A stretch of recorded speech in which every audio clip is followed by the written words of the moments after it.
Hey there, good people. It is your friend, the Advocate, aka Nikki Peel, and I am going to do a podcast during today. You might be a little surprised to see me in this format, but honestly, I was just thinking yesterday there's so many things that I want to write about and talk about, and I'm feeling, and then I was confronted with the reality that I have carpal tunnel syndrome in both my hands. So this has been something I wanted to do for a while, and I had actually thought about doing this last year when I was still living in Congress Heights, but with everything going on, I just never got around to doing it. So yesterday, the idea just kind of popped in my head, and I was like, you know what? Let me just jump into this if this is something I really want to do. So I put something on the Great Word Facebook page and something on my own personal Facebook page and asked people if they think this was crazy, they think it would be an interesting thing. They were like, yo, go for it. So I was like, why not? And then I realized today is March 15th. So, like, the Ides of March. I don't know if anyone understands the meaning of that. So, I don't know if that's like an omen that this is going to go well or horribly wrong. But I'm like, you know what? Let's just go ahead and just do it. And, maybe this is something I'll keep doing. I don't know if I'll do podcasts every day. I'm not even sure if I'm doing a podcast correctly right now. But I think nothing like just going ahead and jumping there and doing it. So, what I'm going to talk about today? Really, I'm not entirely sure, but I say maybe I should just catch everybody up on where I've been. As you know, after 11 amazing, interesting, fulfilling, frustrating, inspiring, encouraging years in Congress Heights, I sold my condo at the beginning of this year and I moved west of the river. At first, I kind of skipped around. I did like an Airbnb, I stayed with some friends. I really wanted to kind of just see what it would be like to live in the district, like wanted to try to find an apartment in the district and see what that was like, and then also kind of like test drive different neighborhoods. I learned a lot about that, and to be quite honest, I had some highs and some lows on that whole experience, and I think that is such like a deep dive that I'm probably going to say that for another day. But in a nutshell, that after many months of looking, I actually ended up settling in the first place that I've looked in like November of the prior year. So I've been living in this particular neighborhood west of the river. I think some people might have figured it out just based on some photos I've posted on my social media accounts, but I'm not going to announce where I'm at because one of the reasons is that that place didn't really seem that interested to have me in here. So that was okay. I'll just keep that private to myself. So, anywho, I moved in. Snap! I moved in a month ago yesterday, actually, on Southeast Love Day of all days. I got my keys. So I've been busy, like just trying to, get my life over here, move. Teddy seems to be Teddy. Well, Teddy, I think, is passed out right now, so I suppose he means that he likes his place. I've been moving in. As you know, I had surgery a couple of weeks ago. I feel like everyone's going to be staring at my boobs now, but I had breast reduction surgery 11 days ago. In fact, this is not going to be a super long video because I have to run out to my doctor's office to get a checkup, and hopefully, if all's good, they will remove my stitches today, and the girls will be on their path to a new life. And I cannot say how excited I am to have had this breast reduction surgery. I saw, okay, all right, they're doing some kind of construction around here. I don't know what's going on, but we're just gonna live through that. So I had wanted like a breast reduction like 20 years ago. I went actually to a plastic surgery surgeon 20 years ago, and they were, and he had submitted everything to my insurance company, and they were like, just lose some weight. So easier said than done, and I actually did lose weight several times, and it never helped my back. So after I've had back surgery at this point, I go to physical therapy twice a week. I've had shots. I've done this. I've done that. I'm on medication. Nothing really seemed to help my back pain and my leg pain. So finally, a friend of mine that I knew had gotten a reduction, and it just kind of popped back in my head. And so I went through the steps to apply, and thank goodness, CareFirst, Blue Cross, Blue Shield came through after I came with all these letters from everyone, and they approved me getting this breast reduction. So I've gone from a I cup, believe it or not, down to what I'm hoping is a C. So it's just another, I think, chapter in my book of transition of what I'm kind of going through this past year and some change. And to be quite honest, I don't think I would have been able to do the things that I'm doing right now if I had not left um, Congress Heights. And let me explain it why. It wasn't so much about leaving Congress Heights or leaving Ward 8 because I love it. It's where my heart is, where my friends are, it's where my business is based, it's where my advocacy work is based. But honestly, I was living in a condominium, and as the president of the condominium association and someone who's super active, I was so enmeshed in fixing so many things outside of me, from literally like watching the cameras to make sure the trash was getting picked up, and if it wasn't, tracking them down and sending them 10,000 emails. I was working for everybody, and I say working because you know how it is in life. You don't always get paid for your work. You just do it because you want to, like, for the benefit of your community. And for me, my immediate community in my condominium was just taking up way too much of my time. Like, there wasn't enough hours in the day to work that, do everything else I was doing, and have some time for my own personal life as well as my dog or my family. And when I moved to Congress Heights in Ward 8, I was 30. I think I was about a few months from turning 31, and now I'm 42, and I missed a whole decade of like spending time with my family. I missed the entire decade of my pre-Ward 8 friends being in their lives. And so I was really like, I need to initiate a little bit better life-work balance. And so I think a change was good for me. And so, I've been able to take that time to kind of just spend on working on some things in my life that I had let just like sit and get really bad before I address them. And I think that relates, I think a lot of people can relate to that, where especially I think women of color, I think we will hold out and work out and try to make it better and hustle it to the end. We will ride until the wheels fall off and then some. Just because we are so team focused, we are so like, well, it could be worse or whatever, that we're trying to make it happen. And honestly, I feel like until we cannot go anymore is when we usually we don't even take time for ourselves. Like, when we cannot do anymore is when we'll finally take a break. And I was going that way. And just looking back and stuff, and I was like, I have to put a little bit more life-work balance here. And honestly, I kind of wanted a change of some different things. And I think that's okay to say. I think that's okay even for, a DC blogger that was so committed to this section of the city. The reality is I'm still committed. Obviously, I'm still doing this work. My blog, Congress Heights and Arise, is still active.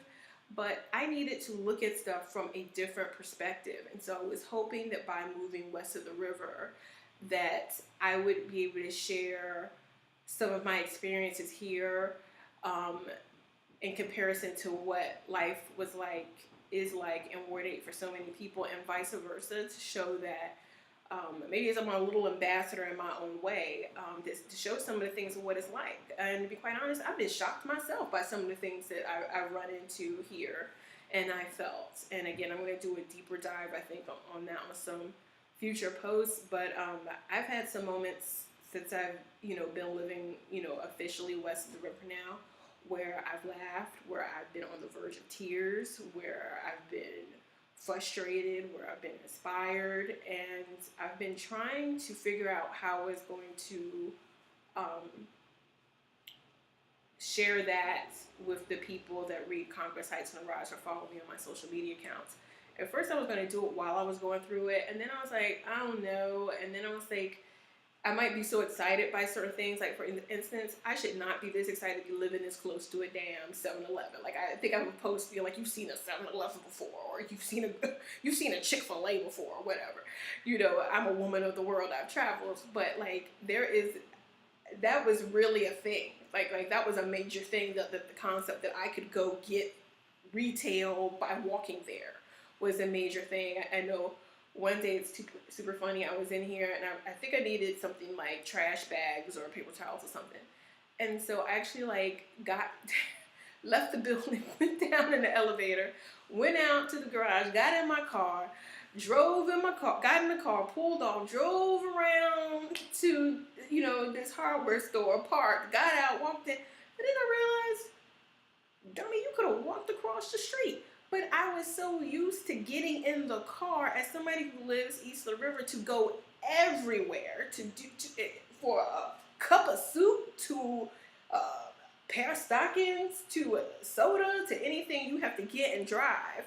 Because that's what I did. Like that took me out. And to be quite honest, it's happened quite a few times where I could have walked somewhere, but my perception of in a walkable neighborhood was so thrown that I actually drove. And that's something that is like, I don't think you can articulate. We say it, especially to people who live, when we live east of the river, and we say that we have to drive for everything. And I don't think people who are near retail understand that, but it's so ingrained in your mind, as well as like my concept of what's in stores or what you can get readily was so changed. Like I was, and this definitely will have to be another separate post. I went into a grocery store and I was so overwhelmed with the emotions that I don't even think I had shopped for the longest time. I think I just stood there and just felt all these emotions. So that's a whole nother post. But something is like, one of the things I will say is that I realized my reliance on Amazon and Amazon Prime in order to live in Congress Heights. Because even being here, and I've been here for like a month now, but as you know, you're getting your place together, you're getting things before I think it was like 10 days before I could get my stuff delivered here. And so, I was Amazon Priming it for just about everything. I still do love Amazon Prime, and by the way, Amazon Prime, if you want to sponsor your girl in some kind of way, I will take that. Thank you very much. But I had no concept really of Ease or whatever, what things cost in the regular store. So when I went into this grocery store near where I am, and I went in there and I saw they had this thing that I had just spent $40 on at Amazon Prime, was in here for $9.99. I about had a moment because I was like,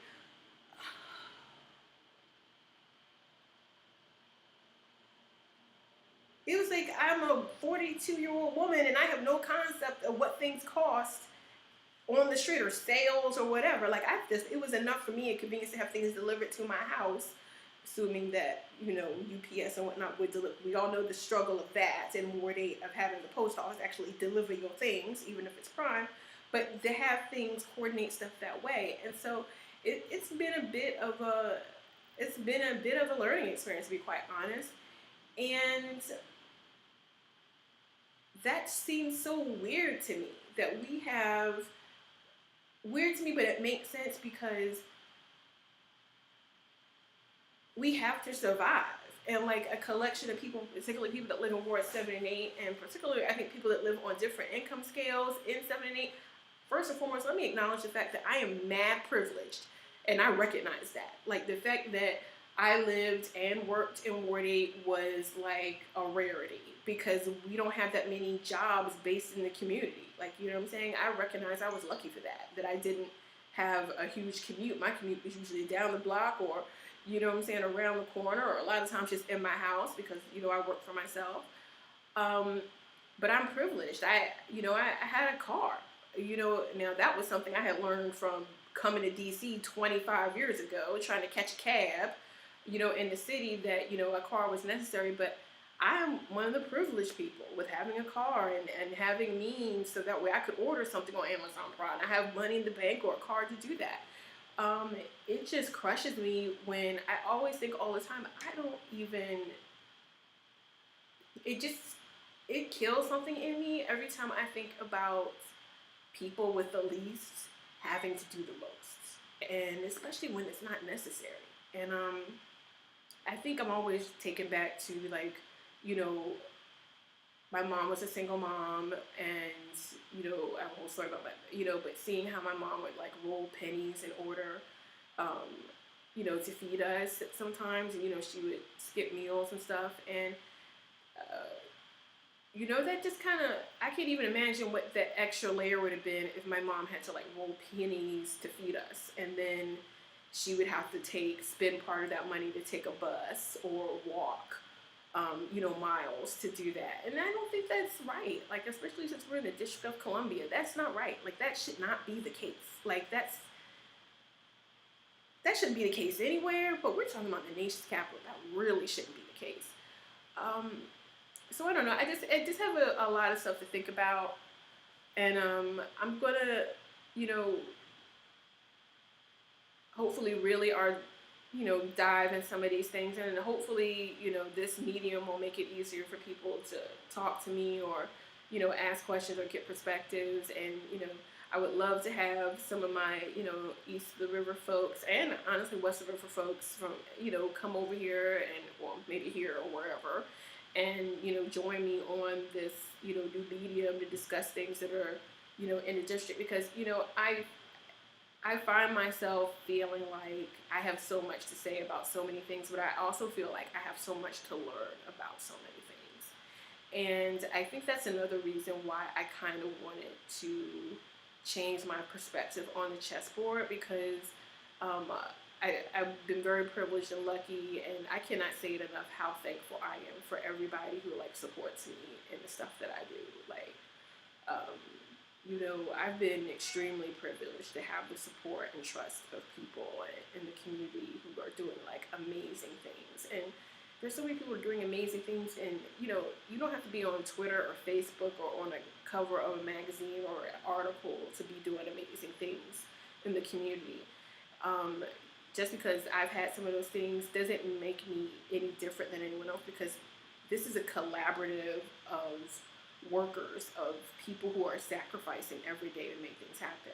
So, I felt like, while I am super thankful of the confidence that people have in me to, get a job done or do something, or you should call Nikki because she could, she can get it sorted.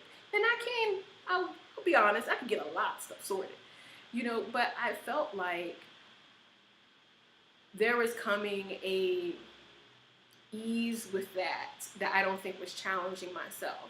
And so I think I needed to put myself in a different position in the chessboard, where maybe, I was faced with stuff I didn't know how to do, or I wasn't super comfortable. I didn't know everybody. I'm living west of the river, and I'm in, my new building, and I don't have any friends in here. And I think that's the thing that I needed to experience, going from where I knew everybody, in my condominium, and probably knew them too much, to be quite honest. They're probably glad I'm gone, because there's that lady who's, always on, on 10 about whose trash is that, what is this. So, I think this is a good thing for me. And, I'm literally kind of looking forward to being the new kid on the block. I walked, yesterday was a nice day, whoop for that, all over the district. And so I took Teddy on a walk around our neighborhood, which is not something I had really a chance to do. Obviously, I've been over here before, for different things, but I had never walked the neighborhood as a member of the neighborhood. And so it was cool. We were doing that, and yeah, and having a good time. And it's coming back, and I was walking past Atlas Vets. Okay, now I feel like everyone's gonna know. So, not that it's a secret, but I don't know. So I think people. So I take him. That's where he goes. And so I was walking by, but I had my headphones on, and I was into my story on my. I love ebooks. And someone, ran out, and he was like, "Hey, Nikki, what's up? How you doing in the neighborhood?" And it was cool. That reminded me of why I love living east of the river, because everybody knows you, recognize you. If they don't know your name, know your face. You know what I'm saying? It's a community. It's literally a community. And so, they had saw me, and from the times that I had taken Teddy in there, for his issues, Teddy, who is basically, you see him over there, but he's basically passed the heck out right now. They came out and were like, "Hey, how you liking the neighborhood?" And for me mentioning that, and I came and I saw them, and it was just oh, I had a little neighborhood moment, and it was kind of major for me. So that's a big thing, I think that's a big people. They want to feel like they belong, and that people want them, and I think that anyone would feel that way, and actually it's kind of clicking in my mind right now, where people, and I get it, I get the fear from neighborhoods who've been disenfranchised like mine consistently, and then they see this change going on in the district, and they think this change is not for me, or this is not for me, or these people are not going to welcome me. But I think people are generally just people and we welcomed. And, and that was nice to see that people were excited to see that I was living in the neighborhood and they want to know how I liked it and how Teddy liked it. And I was like, I was enjoying it so far. Like, I really was. Again, nothing's perfect. And let me make this clear. There is crime everywhere. There is loud stuff everywhere. And I have seen some stuff over here. Let me tell you, I've called the police a couple of times myself, just to make sure people was okay. And it's just part of living in the city.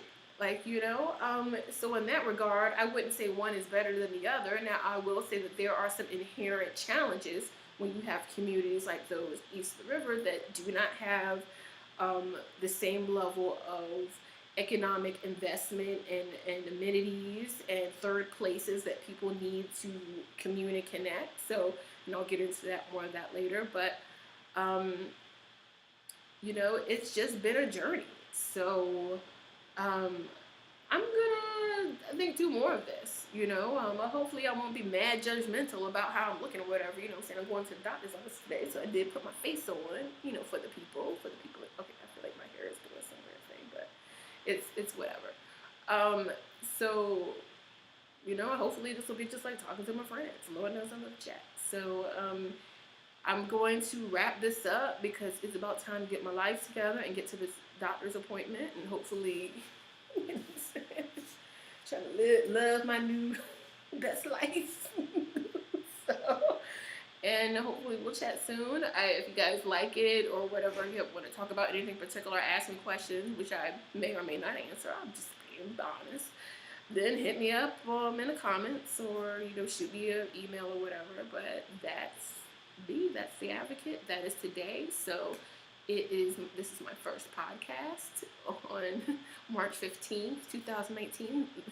The Ides of March. Hopefully we won't have to beware the Ides of March. And I will see you guys soon. And hopefully I did this correctly and actually recorded. If not, well, check it.